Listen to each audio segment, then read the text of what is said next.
memenuhi undangannya. Kemudian yang kelima, wa tashmiyatul atish.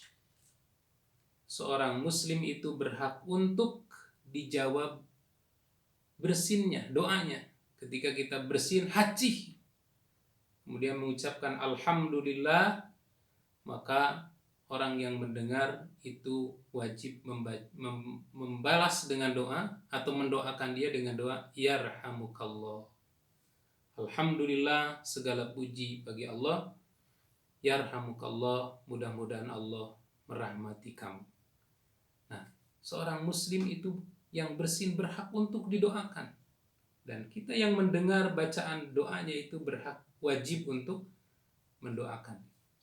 Maka ketika orang ini murtad keluar dari agama, maka sirna seketika hak-hak tersebut. Kemudian yang ketiga, apabila seorang muslim murtad keluar dari agama, bila dia telah menikah, maka otomatis pernikahannya batal demi hukum. Karena tidak boleh seorang muslim menikah dengan seorang yang kafir. Ini berdasar firman Allah di dalam Al-Quran, wala tankihul musyrikat. Kamu jangan menikahi wanita-wanita musyrik hatta yu'mina, sehingga mereka beriman. Wala ammatun mu'minah, dan sungguh hamba sahaya mukmin itu khairun, itu lebih baik min musyrikah, daripada orang musyrik, walau a'jabatkum, walaupun orang musyrik itu kecantikannya, kekayaannya, kedudukannya, keturunannya membuat kamu kagum. Kemudian wala tunkihul musyrikin, dan kamu juga jangan menikahkan wanita-wanita muslimah kepada laki-laki musyrikin hatta yu'minu, sehingga mereka beriman. Wala abdul mu'minun, dan sungguh hamba sahaya yang mukmin itu khairun min musyrikin, lebih baik dari orang musyrik, walau a'jabakum, walaupun orang musyrik itu mengagumkan kamu, ketampanannya, kedudukannya, hartanya, keturunannya membuat kamu kagum. Tetapi bila tidak beriman, kata Allah Subhanahu wa ta'ala, lebih baik menikah dengan hamba saya. Kemudian yang keempat, apabila seorang muslim murtad keluar dari agama Islam, pindah agama ke agama lain, atau tidak beragama sama sekali, dia mengingkari Allah, mengingkari Al-Quran, juga tidak mengikuti agama lain, itu termasuk murtad juga, atau pindah agama ke agama lain, maka hak-hak warisnya terputus. Nabi SAW bersabda di dalam hadis riwayat Imam Al-Bukhari, la yarisul muslimul kafiro walal kafirul muslim. Seorang muslim tidak boleh tidak mewarisi orang kafir juga tidak mewarisi harta orang muslim. Karena di dalam syariah Islam yang memutuskan hak waris itu ada 3. Pertama, rok, perhamba sahayaan. Jadi kalau ada ahli waris jadi hamba sahaya, misalnya anaknya hamba sahaya, ketika ibunya meninggal, si anaknya ini tidak berhak untuk menerima warisan, harta waris.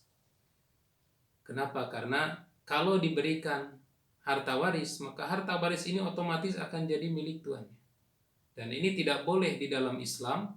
Orang yang tidak ada hubungan sama sekali tiba-tiba dapat harta. Maka perhamba sahayaan memutus hak waris. Kemudian yang kedua, qatlun, pembunuhan. Misalnya ada ahli waris yang membunuh calon pewarisnya, baik karena emosi atau karena ingin segera mendapatkan hak waris, justru di dalam Islam malah terputus hak warisnya.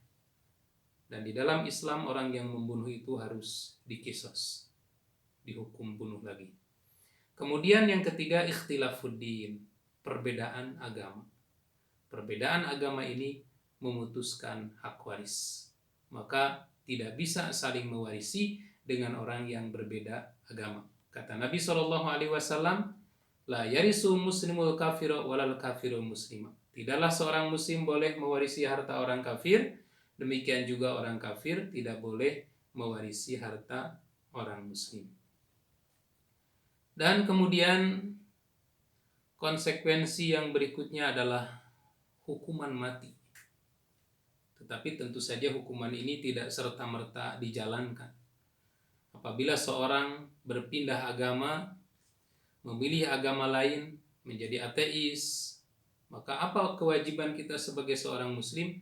Mengajak dia, membujuk dia supaya bisa kembali lagi terhadap Islam. Apakah itu dengan cara berdialog, berdiskusi, atau berdebat, supaya dia kembali lagi meyakini ajaran Islam. Dan apabila sudah dibujuk, dirayu, didakwahi, diajak berdiskusi, bahkan berdebat, tidak mau kembali, maka kata Nabi SAW ini tidak ada jaminan darahnya. Di dalam hadis dikatakan, la yahilu damu mri'in muslimin, tidak halal darah seorang muslim, yashhadu an la ilaha illallah wa anni rasulullah, yang bersaksi tiada Tuhan selain Allah dan aku sebagai Rasul, illa bi ihda salasin, kecuali disebabkan 3 hal. 1, an-nafsu bin nafsi, disebabkan membunuh. Orang yang membunuh, halal darahnya, dibunuh lagi.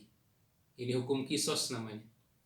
Yang kedua, wasaibu zani, seorang janda atau duda yang berzina.